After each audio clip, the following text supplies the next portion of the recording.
We got more room reviews. And one big question has been asked is, does Oklahoma have a number one running back? Also, will we ever figure out this darn tight end room? Well, got an idea. So we're going to jump in and talk about both of those. Before we do that, welcome to Unfair Sports. I'm your host, Jay. Thank you for pulling up to the channel. This video is powered by our partners over there at BetUS TV. Check them out. They got a great YouTube channel that gives you all the analysis around the gambling world. Check them out here on YouTube. Just search BetUS TV. So we're going to continue our room review. Next up, running backs and tight ends. We're going to go ahead and bundle them together because there's a lot of questions around both, one more than others. But I have an idea who I think may end up emerging as your top dog in both rooms and who has a chance of playing. So let's go ahead and evaluate them real quick. First and foremost, your standard running room. And now I know.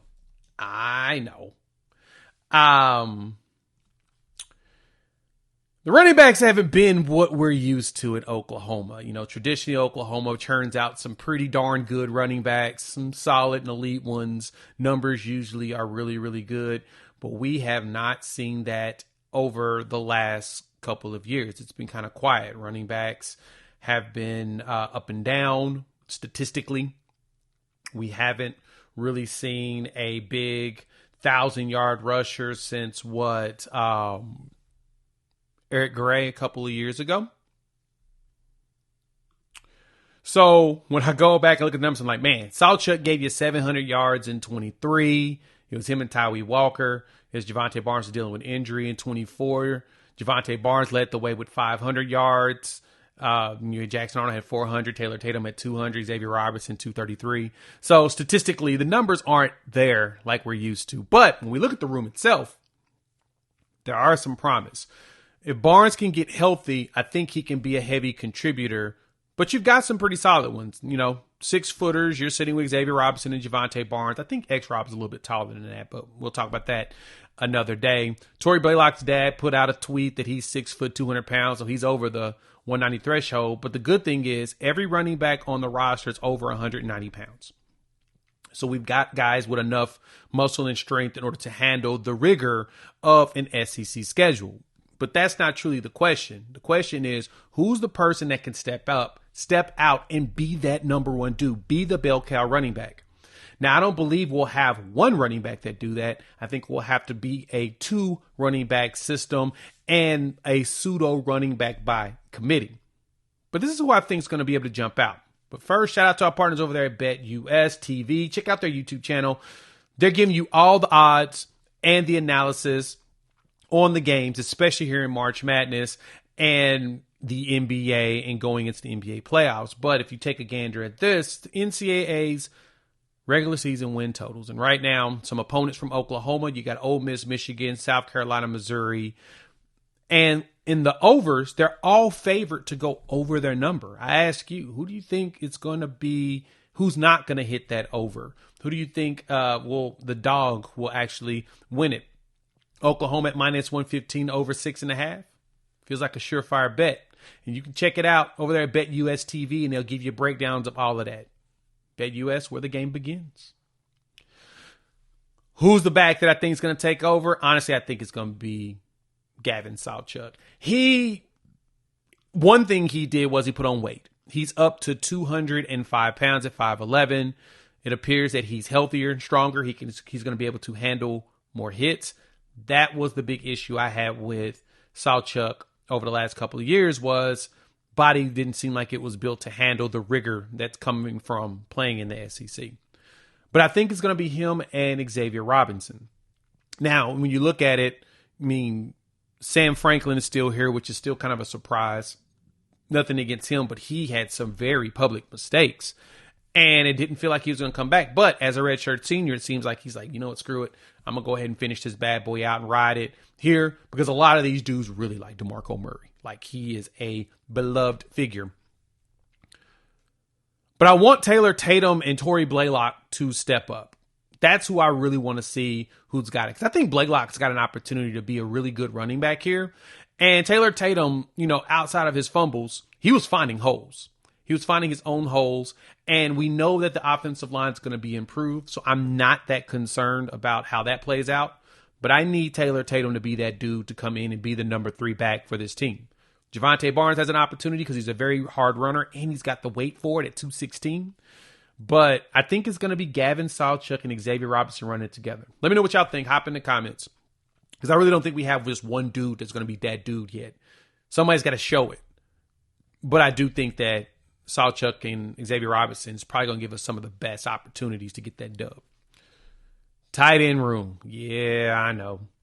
All of y'all are very much out on the tight end room because we haven't seen anybody emerge as even just consistency. I mean, the closest thing you got was, I know, Bauer Sharp.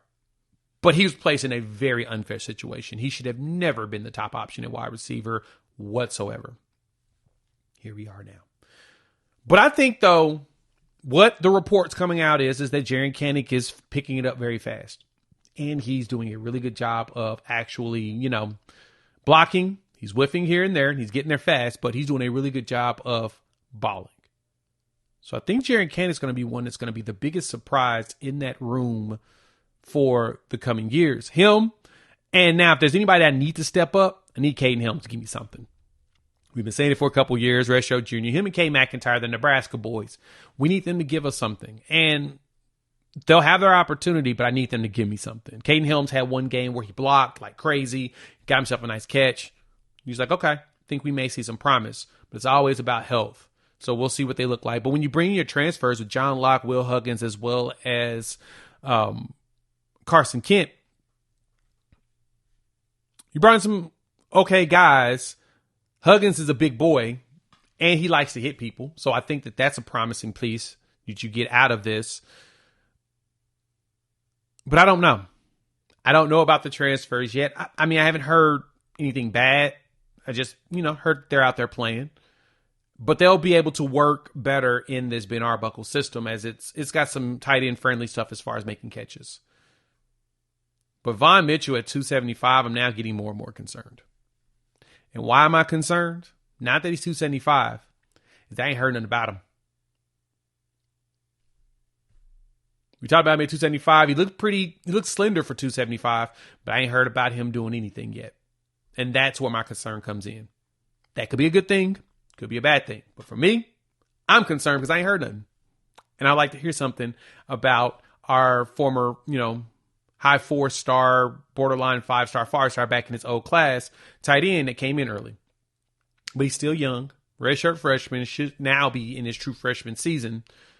We'll see if he gets things together and shows up. But I think the name to keep your eyes out on the most is Trinae Washington. Loved watching him at Carl Albert. He can give you the athleticism and play that you got out of Bauer Sharp, hopefully without a lot of the very public mistakes. But he is one that I think is going to show up. I like Trinae a lot. 6'4", 233, so he comes in with an SEC tight end frame. Now all we got to do is get him out there and produce. So we'll see what happens. I think Ben Arbuckle's got a plan for these tight ends. I pray he's got a plan because we need one. It's brutal. Let me know what y'all think. Hop in the comments. Let me know your thoughts. All right, shout out to BetUS TV. Check out their YouTube channel. They do a great job of dropping the odds and analysis for all of you sports gambling fans. So check them out here on YouTube, BetUS TV. Just search it in the search bar. We'll talk quarterback tomorrow. I'm going to go through that room, and we got to talk about the dude himself and his OC. Make sure you hit the like, subscribe, bell notification, join the family, and we'll talk soon. Peace.